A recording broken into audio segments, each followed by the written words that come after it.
Hump day! Good morning, ability, and happy Wednesday. Not only is Wednesday Camel Day, it's arguably the best commercial of all time.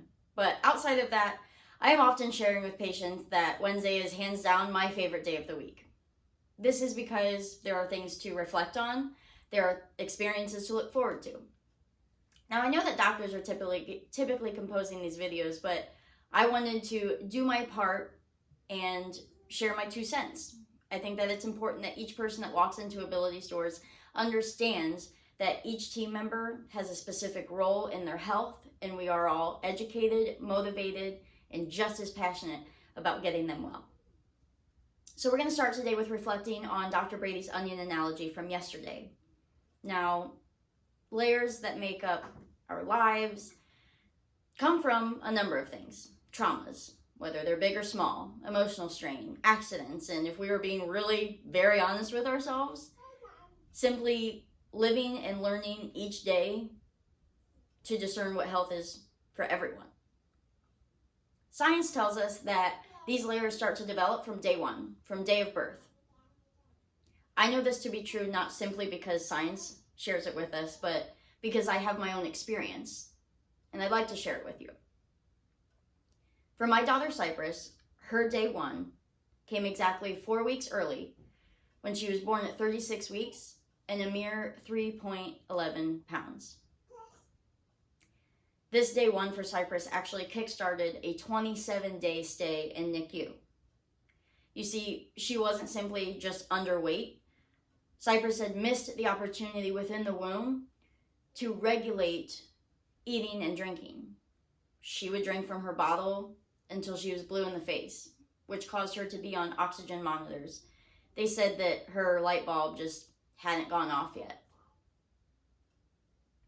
So in that time that I spent at the hospital, I decided to hold myself accountable to the facts that I know that are true, that the power of the adjustment unlocks the body's unwavering potential.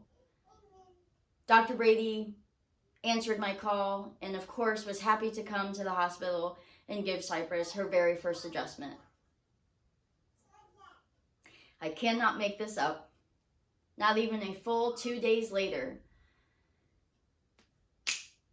her light bulb went off. Function was restored and Cyprus got to come home. Now, I do want to fast forward to present time. Cyprus recently has turned 1, and she has gone from 3.11 pounds to just under 22. So we don't miss any meals. More importantly, she's thriving. And as I interact with patients recently, I've been posing the question, if Cyprus is now 1, how many times do you think she's been adjusted? Well, there's nothing wrong with her anymore. She's not in NICU. Both of which are correct. However, that's not my motivation for getting her adjusted. You see, the minimum recommendation for adjustments, if you remember, is every other week. Minimum. To survive. As a parent, I have no intention of my daughter simply surviving. I have every intention of her thriving, which is why she continues to get adjusted. So if there are 365 days in a year made up of 52 weeks, I promise you Cyprus has been adjusted at least 52 times. I share this story with the importance of also sharing the passion that we have at Ability to disrupt the idea that health comes from anything other than the body's innate intelligence to function and do so well. We are a wolf pack, we are on fire, and I'm happy to do this every single day. So please go out today, share Cyprus's story, share your own story, start with children, because it matters. It shapes and forms their entire lives.